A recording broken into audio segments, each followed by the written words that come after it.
Me voy a enlazar con César Gutiérrez Priego, él es candidato a ministro de la Corte y te aprecio mucho que me tomes la comunicación. César, ¿cómo estás? Muy buenos días. Muy buenos días, Luis, a tus órdenes. Oye, cuéntanos un poco, quisimos dar todo este contexto porque creo que es importante entenderlo. Es algo que sucedió hace 30 años, estos audios que tú diste a conocer sucedieron hace 30 años. Y pues lo primero que te preguntaría, ¿por qué hacerlos públicos en este momento, cuando eres candidato a ministro y cuando además hay un asunto de pugna entre la 4T y Ernesto Zedillo? ¿Por qué en este momento, César? Mira, nada más hacer una precisión. Mi papá Sí, fallece en el Hospital Central Militar, en la sala de una generales, disculpa. y no en prisión, Ajá. como Una disculpa. erróneamente lo comentaste. Sí, Y una el que disculpa, los César. audios se dieron a conocer Nada en más, este nada momento. más, corrígeme si me equivoco, pero ya estaba liberado, ya había salido de prisión. Sí, mi papá se Ya. encontraba en conmutación de la pena por prisión Ah, domiciliaria ya, en el Hospital Central Militar, ¿no? ya. Entonces, porque Ok. Por parecería que ahí la hubiera confusión, fallecido perdón. estando en prisión, y no, mi papá estaba Ujú. en el Hospital Central Militar, en la sala de generales, porque por medio de una sentencia judicial recuperamos su Conmutaba grado de la general pena. de división y él falleció con el Ajá. estatus de general de división, diplomado de Estado Mayor en retiro. Ya. Entonces, nada más haciendo esa precisión, Luis, Ujú. en el momento que se presentan los audios tiene que ver con dos cuestiones importantes. La primera, desde el inicio de mi campaña, hubo ciertas campañas por parte de algunos medios corporativos en donde señalaban que yo era hijo de mi padre y que mi padre había sido sentenciado por delitos de delincuencia organizada. Y basaron toda Ujú. una campaña para tratar de desprestigiarme. Entonces yo contesto en el mismo sentido. Incluso el inicio de Ujú. mi campaña se basa en el hecho de por qué me convertí en abogado. El tema fue creciendo y curiosamente cuando yo me encuentro en primer lugar en todas las encuestas que se han publicado para ser Ujú. ministro de la Corte, curiosamente reaparece Ernesto Zedillo. Muchos Ok. pensarán, bueno, pues la intención de que reapareciera Ernesto Zedillo es para que fuera vocero a lo mejor de la derecha y de la ultraderecha. Yo no lo veo así, yo lo veo más bien como que el hecho de que yo fuera también, pues era traer a una persona que pudiese ser un contrapeso, no solo contra la presidenta de México, sino contra mi persona, pues como candidato. Y es cuando empieza una serie de ataques en contra de mi persona, haciendo señalamientos de algo que yo incluso en tu programa lo he dicho, ¿no? Que yo sostengo desde 1997 que mi padre fue acusado porque comete el error de realizar investigaciones y en esas investigaciones, como correctamente lo mencionaste en la introducción de la entrevista, se encuentran con que la familia del presidente de México, en aquel entonces Ernesto Zedillo Ponce de León, sus cuñados y su esposa tenían una relación de negocios con los narcotraficantes Amezcua Contreras, que eran los reyes de la efedrina, conocida en aquel entonces, que es una metanfetamina, ¿no? Y que Ujú. incluso al día de hoy esa estructura criminal pertenece y se asocia con el cártel Jalisco Nueva Generación. Por eso es que fue creciendo como tal las acusaciones, mi defensa, y yo tomé la decisión, como lo dije desde hace varios años, que yo tenía las pruebas para demostrar que el sexenio de Ernesto Zedillo había sido un narcogobierno y que si bien en la historia será el segundo que conocemos, porque el primero será el de Felipe Calderón por lo de García Luna, Ujú. por lo menos quedará constancia de que lo que dije es cierto. Y por eso fue que se tomó la decisión de sacar uno de los 11 audios que tenemos y algunas otras cosas por ahí que tenemos de la causa penal de mi señor padre, que no van a quedar dudas de la relación que tenía la familia del presidente y que fue protegida desde la presidencia y todos los órganos como la Secretaría de la Defensa, la Procuraduría General de la República, Secretaría Ya. de Gobernación, de estos nexos de los narcotraficantes con su esposa y su suegro y sus cuñados. Dime algo, César. Hay varias cosas aquí que creo que vale la pena ahondar. Lo que dices es muy fuerte y hay un punto clave ahí. Cedillo aparece en el momento en que bueno, pues vienen también esta postura que tienes tú, este crecimiento en las encuestas y esta posibilidad cada vez más concreta de que pudieras llegar a ser ministro de la Suprema Corte. ¿A qué le tiene miedo Cedillo en ese sentido y por qué no te ha mencionado, si nos vamos por ahí, podría estar en la cárcel. ¿Qué es lo que le sabes a Cedillo? Tú lo viviste muy bien. Tu papá, denuncias, sufrió el hecho de haber frenado su investigación, pues porque estaba pisando callos muy grandes, porque estaba pisando pies incómodos, pies presidenciales incluso. Tienes el poder, tienes las pruebas para que se abriera una investigación que terminara con un expresidente en la cárcel, acusado de narco, César. Mira, Luis, a la presidenta de México le hicieron la pregunta en la mañanera y ella contestó Ujú, enfáticamente que se tendría que investigar. Eso es lo único que yo ujú, pido, que se investigue. Porque muchos han cuestionado, ¿no? A lo mejor el contenido de los audios, pero me parece que es más que lógico que si dos personas están hablando de una transacción de drogas, pues no se van a poner a hablar y van a decir muy buenos días, yo soy la Patricia Velasco de Cedillo, primera dama de México, y estoy hablando con Jesús Amezcua, narcotraficante internacional de metanfetaminas. Pues obviamente no va a ser de esa forma, además de que la tecnología que existía en 1996, cuando fueron grabados esos audios, pues obviamente ujú. no te daba para tener otro tipo de posibilidades, eran intercepciones de llamadas. Pero lo que sí es una realidad es, muy posiblemente estos delitos a lo mejor ya se encuentran hasta prescritos. Y mucha gente dirá, Ok. ¿cuál es la intención? La intención es que se conozca exactamente qué fue lo que sucedió en los años 90 cuando Cedillo era presidente. Que sea la historia que Y, nos juzgue a todos, porque me van a juzgar a mí.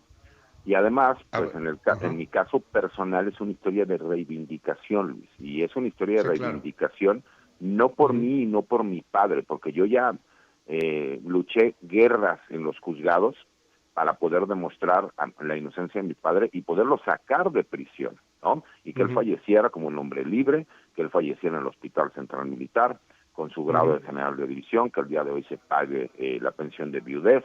Y me parece que la historia y reivindicación viene en el sentido de que, curiosamente, este sistema judicial que tenemos el día de hoy fue creado por Ernesto Cedillo, que tanto lo defiende porque sabe que le dio impunidad durante 3 décadas.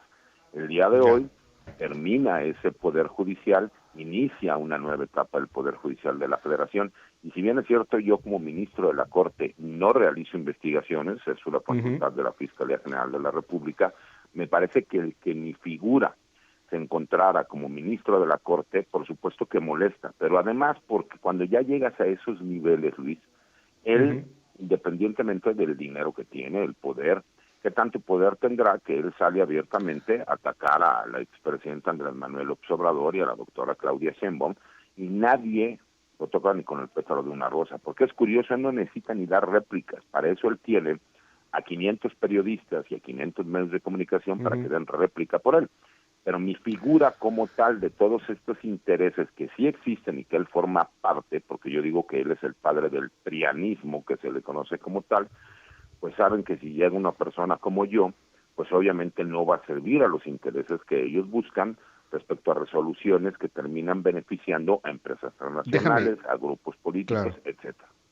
Déjame preguntarte, César, platico con César Gutiérrez Priego, él es candidato a ministro de la Suprema Corte de Justicia de la Nación, hijo también del general Gutiérrez Rebollo, pues que denuncia este ataque que se vivió y esta persecución que se vivió por Gutiérrez en contra de Gutiérrez Rebollo durante el gobierno de Cedillo.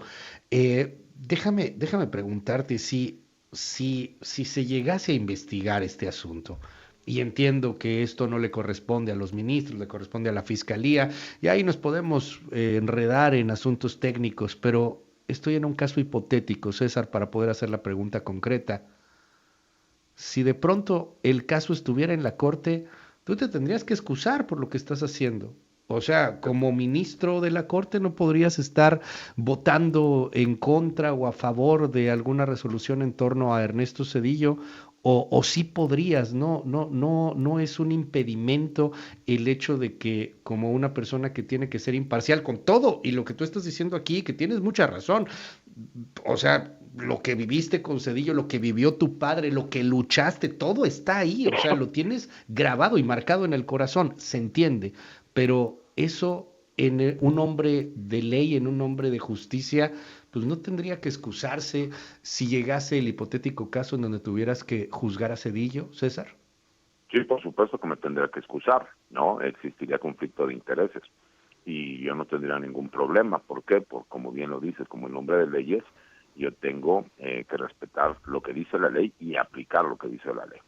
Pero también, en ese mismo sentido, me parece que hay muchos antecedentes que vale la pena y que sí pueden ser del conocimiento de los demás ministros y ministras de la Suprema Corte en el hipotético caso de que se llegase a dar una situación de ese estilo.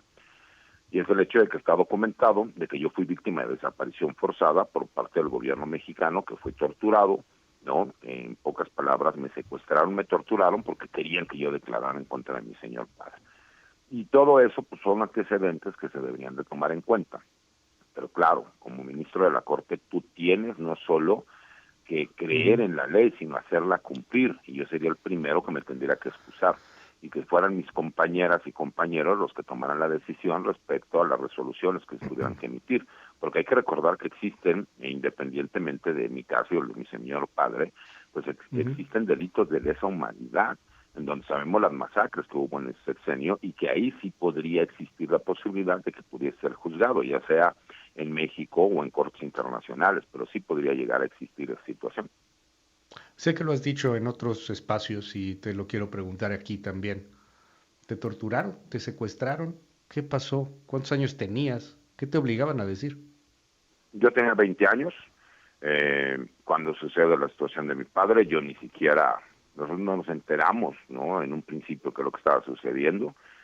Yo vivía aquí en México, en un departamento en Torres de Chimalistac. Cuando yo inicié la carrera, la inicié en la Universidad Panamericana, en el estado de Jalisco, y posteriormente cuando nos cambiamos a la Ciudad de México, pues continué mis estudios ahí. Posteriormente terminé en otra universidad, en tiempo después de que sucedió lo de mi padre, pero en ese momento, pues yo de repente veo que hay pues, personas encapuchadas, ¿no? Que venían en una camioneta tipo pick-up blanca, y que de repente veo que se van hacia donde está mi persona, inmediatamente me someten, ponen una bolsa o costal en la cabeza, no podría decirte exactamente qué fue, y pues obviamente inmediatamente me maniatan, me ponen, no sé si fue cinta o qué fue lo que me pusieron, me suben en la batea de la camioneta. De ahí me hacen un traslado. Yo hasta ese momento yo sigo pensando que ellos son miembros de la delincuencia organizada que nos están deteniendo a nosotros. Y de repente me llevan a un lugar que, pues al siguiente día me doy cuenta que estoy dentro de una instalación militar porque a lo lejos se escuchaban toques y trompetas militares y todo lo demás. El día de hoy te puedo decir que estuve en un gimnasio en las instalaciones de lo que era la Policía Judicial Federal Militar. Pero no solamente estuve yo, hubo muchísimas personas civiles, militares que estuvieron en ese lugar y que por lo que tengo entendido, de acuerdo a declaraciones judiciales, no, pues todos fueron torturados. Incluso un hermano mío, el que sigue de mí, Israel, él le tocó que lo detengan y lo secuestren en el estado de Jalisco y que incluso los muchachos que estaban ahí con él, no, los ayudantes que ahora también les dicen escoltas, ¿no? En la casa donde vivíamos en el estado de Jalisco, pues a ellos los mataron, porque ellos cuando ven que de repente entra gente vestida de negro, que no se identifican, pues realmente hubo un intercambio de disparos y los privaron de la vida. Todo ese tipo de cosas que nosotros tuvimos que vivir, cuando de repente incluso la Procuraduría General de Justicia Militar, bajo las órdenes de Rafael Macedo de la Concha, empieza a ordenar órdenes de aprehensión en contra de civiles, y yo no veo ni escucho que digan que qué pasó con la militarización, ¿no? Entonces, fueron cosas que tuvimos que vivir dentro de todo lo que sucedió en su momento, pues está documentado, ¿no? Toques eléctricos, en partes nobles, y que fuimos muchísimas personas los que nos sucedió, ¿no? Y de eso nadie habló en su momento, pero la Comisión de Derechos Humanos, que en aquel entonces era la maestra Rocati, y a quien tuve la posibilidad de ver hace cerca de 3 años en un evento jurídico, la verdad es que le di un abrazo con mucho cariño, ella se acordó mucho del asunto, y la verdad es que le agradecí eternamente por lo que hizo, porque ella fue muy valiente cuando en aquel entonces, pues tú sabes que cuando los tiempos del PRI, nadie podía ir en contra de lo que decía el presidente de la República, y menos el secretario de la Defensa Nacional. Enrique Cervantes Aguirre, el secretario de la Defensa Nacional, vive todavía, ¿no? Por supuesto que vive, y me ha tocado tener que sufrir a toda su descendencia, porque él ha tenido 2 sobrinos que fueron procuradores generales de justicia del Estado de México, porque él, el último procurador general de la República, Raúl Cervantes, es su sobrino directo, ¿Te suena el nombre de Humberto Castillejos Cervantes, que Sí, era claro. el director jurídico de Presidencia con Peña Nieto? O José Luis Ujú. Cervantes, el actual fiscal general de justicia del Estado de México, que es su Sí, hijo. claro. Y Ujú. durante décadas he tenido que sufrir la presión de estas personas, porque esto ya se convirtió desafortunadamente en una persecución por parte de todos estos personajes en mi contra, porque yo he salido a denunciar abiertamente quién es Enrique Cervantes Aguirre. Para todos aquellos puristas que se dan Ujú. golpes de pecho, en la Convención Nacional de Búsqueda, que se realizó por medio de la Cámara de Diputados y Cámara de Senadores, hicieron una Ujú. investigación de la Guerra Sucia en los años 70 y determinaron que el ser humano militar mexicano acusado de más desapariciones forzadas y de homicidios contra civiles durante la época de la Guerra Sucia es Enrique Cervantes Aguirre, y El curiosamente nadie secretario lo de toca ni con Cedillo. el pétalo de una rosa. Sí, el secretario de Cedillo. Déjame ir a dos puntos para terminar.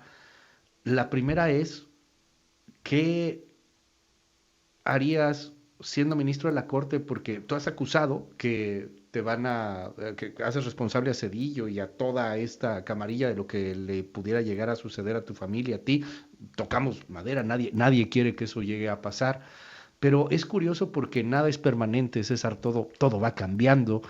Y ahora a ti te toca ser, si es que así terminan las elecciones, ministro de la Suprema Corte de Justicia de la Nación. ¿Habrá quien diga vas a emprender una vendetta contra todos ellos? Yo nunca he buscado venganza, Luis, yo lo que he buscado es Ujú. justicia. Es justicia, ¿sí me explico? Y justicia que Sí, tarda realmente no es justicia, ¿no? Me parece que confunden 30 años, de forma muy sencilla, primera. Y segunda, claro.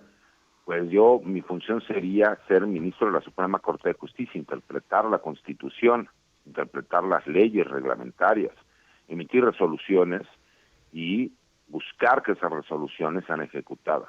No sería fiscal general de la República, no tengo facultades de investigación, no tengo facultad de utilizar a personajes de la Policía Ministerial Federal, no tengo Ujú. esas facultades ni tendría ese poder. Pero además hay que recordar que con la reforma, obviamente los ministros de la Corte pierden todo el poder que tenían en antaño, porque ya no importa que tú quieras apadrinar a alguien para que pueda ser juez o magistrado o ministro, ya Ujú. existen comités de evaluación de cada uno de los poderes en donde quieras o no quieras la gente va a poder ir, ser evaluada y terminar en una boleta. Además, Claro. ya no puedes tú tener impunidad como si existía anteriormente con el Consejo de la Judicatura Federal. Ahora con el Tribunal de Disciplina Judicial, pues Ujú. será ese tribunal el encargado de investigar incluso si los ministros están cometiendo algún tipo de delito o omisión, y ellos serán los quienes lo sancionen. Entonces, me parece que estaría completamente fuera de lugar. Lo que pasa es que no quieren que una persona como yo aspire a ser ministro de la Corte, porque como el hijo de un militar se va a atrever, no siquiera pensar Ujú. en ser ministro de la Corte. Bueno, he unido a la Bueno, derecha, el a hijo la de este militar. ultraderecha, a Ujú. la izquierda radical y a la izquierda buena ondita en contra de mi campaña. Y lo único que han hecho es que la gente me defienda y quiera que yo sea ministro. Entonces, bueno, pues ellos mismos son los que me pusieron en el primer lugar, ¿no? Ujú. Oye, cierro preguntándote algo que decías en un momento, hace un momento. Una de las intenciones de revelar este primer audio de 11 es que la gente sepa qué pasó.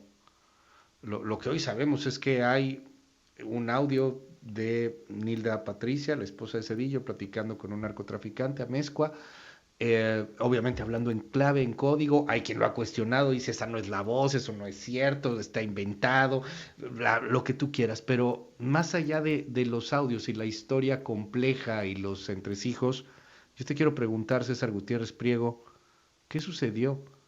¿Qué tan metidos estaban en el narco con la familia Cedillo? ¿Qué tan metida estaba Nilda Patricia? ¿Qué vendía? ¿Con qué se benefició? ¿Qué fue lo que pasó? ¿Qué sucedió? Eso es lo que dijiste que quieres contar y que quieres que la gente sepa. ¿Qué pasó? Sí, Luis, mira, yo lo que quiero es que sepan exactamente qué sucedió. Eh, Ernesto Cedillo creó un sistema en nuestro país en donde él acaba con la hegemonía de poder del PRI y da paso al PAN. Y todos lo llaman el gran demócrata. Pero él deja una corte y crea todo un sistema de impunidad tanto para él como para los suyos. Yo públicamente, y lo pueden buscar en mi red social de X, anteriormente Twitter, yo he sacado documentos de investigaciones en contra de Líbano Sáenz, en donde ahí, en informes militares firmados por mi señor padre, de grupos de inteligencia del ejército mexicano pertenecientes a la quinta región militar, en donde a él lo acusan directamente de haber recibido dinero, vehículos y propiedades por parte de Amado Carrillo Fuentes, el señor de los cielos, cuando era el coordinador de campaña de Ernesto Zedillo, para poder apoyar al candidato del PRI, que era Ernesto Zedillo Ponce de León, a la presidencia de la República. Eso es un hecho, y ahí están los datos. Y me parece muy importante que conozcan como un personaje que siempre ha querido salir a venderse, como que es el padre de la democracia, y que digan que fue un gran presidente, cuando me parece que es una de las peores cosas que le pudo haber pasado en este país, pues que la gente conozca exactamente qué fue lo que sucedió. Y sé que hay personas que pueden decir que muy posiblemente pues esos audios no tienen lógica en cuanto a lo que dicen, o lo que nosotros publicamos demuestra la relación donde están haciendo un trato de drogas, ni la Patricia Velasco de Cedillo y Jesús Amezcua y Adán Amezcua Contreras, o encontramos que la señora era el contrapeso de mole Doña María, porque pide toneladas de mole, ¿no? Entonces me imagino que la señora era una emprendedora que quería hacer negocios y quería poner una molería a nivel internacional, porque incluso pues los mismos audios te dicen que lo van a pasar a los Estados Unidos. Entonces que sea la misma gente quien juzgue, que sean las autoridades si es que tienen interés, y que sea la historia que nos juzgue tanto a ellos como a mí. César Gutiérrez Priego, es un gusto poder platicar contigo, estamos muy atentos de lo que venga, y te preguntaría, faltan 2 semanas más o menos, bueno, no, todavía un poquito más, 3 semanas para la elección judicial. ¿Vas a publicar más audios? ¿Vas a seguir en este tema? Sí, por supuesto, el miércoles viene el segundo audio, mi querido Luis. Entonces no te creas que lo vamos a dejar así. Antes de que termine la campaña, yo habré publicado todos los audios y una gran sorpresa que les tengo por ahí. O sea, los 11 los vas a publicar de aquí al 1 de junio. Sí, claro. Pues que uno cada 3 días, ¿no? Más o menos. Pues algunos a lo mejor los pondremos juntos, porque para que entiendan la secuencia de cómo dan las cosas. Y ahí los mismos audios, ¿no? Aquí hay algo que por ahí la gente no sabe, que es, todos estos audios fueron autentificados en su momento, existen los dictámenes periciales, y por eso yo les decía, tengan mucho cuidado con lo que quieren acusar o aseverar si no tienen las pruebas. Yo siempre aseguré tener las pruebas de todo. Y ahí podrán escuchar de viva voz, sí, ya una plática en donde hacen menciones de nombres, de apellidos, de todo lo demás, y que tendrán la oportunidad la gente de juzgarlo. Como yo te lo he dicho, mientras no existe una investigación formal, porque ya existió, yo... Existió en su momento. Creo que se cortó la comunicación con César Gutiérrez Priego. Creo que se nos cortó la llamada. Sí, se cortó la llamada telefónica. Bueno, estábamos ya cerrando la conversación, a ver si la podemos retomar rápidamente. Se nos cortó ahí la comunicación con César Gutiérrez Priego. Gracias por los mensajes, tengo muchos. Nuestro WhatsApp 5640051025. Dice entonces, si sabe lo de Cedillo, es porque le interesaría salir a la luz para que lo queme, no le conviene esto a Cedillo. Pues no sé, ¿qué opina usted? Perdóname, César, se estaba cortando la comunicación, se cortó por último, ahí se cortó, nos decías, vas a publicar los 11 audios y viene algo que todavía no sabemos. Y digo, a lo mejor hicimos enojar a alguien y por ahí dijeron, ya córtale la llamada a este muchacho, No, bueno, ¿no? Estamos en Roma, hombre, César, lo mejor fue aquí la comunicación o algo, no me pongas nervioso, por favor. Yo ando en Roma, esquina con Ámsterdam, entonces no te preocupes, estamos mira. mismo. Oye, pero la realidad, Luis, se va a hacer las publicaciones de todo lo que existe, y esto ya es más allá de la campaña. Ya entramos en una espiral de denuncia en donde la campaña es lo de menos. Tú sabes que existe una guerra sucia en mi contra, tú sabes que incluso utilizado a personas para presentar recursos, y que a lo mejor la decisión ya fue tomada, eso no importa. Mi obligación como persona, como ser humano, como profesionista, como abogado y como hijo de mi padre, me obliga a que la gente conozca y juzgue. Ya hubo una investigación de la Procuraduría General de la República en contra de los Amezcua Contreras. Ha sido publicado por varios medios de comunicación y aún así la Fiscalía General de la República tendría la facultad de iniciar una carpeta de investigación por noticia criminal. Yo esperaré para poder ofrecer todos estos audios, todas estas evidencias que tengo, porque tengo más cosas, no solo los audios, y que sea la historia que nos juzgue a todos. Gracias, es César Gutiérrez Priego. Muy buenos días. Gracias. Igualmente, Luis, hasta luego.